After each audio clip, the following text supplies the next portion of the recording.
There are two types of conflicts in the story, between humans and nature and between humans themselves. How are these conflicts illustrated?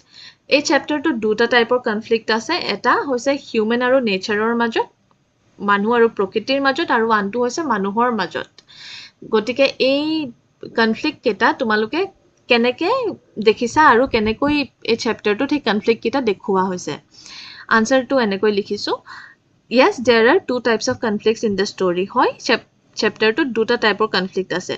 Aru human or majot thoka human aru nature or majot thoka conflict to ama kenekoi bujwa hoise?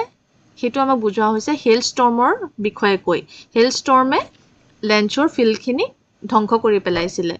Hailstorm eta prakitik durjog aru prakitik durjoge Lanchor human or field or crop khini dhongkho korila aru hetu human aru nature or major conflict aru antu conflict hoise junto humans or nijor majote conflict is illustrated by the remark of Lencho about post office employees. The post office employees helped Lencho by contributing money to save him from the possible danger and to save his faith in God, but in the end he called them a bunch of crooks.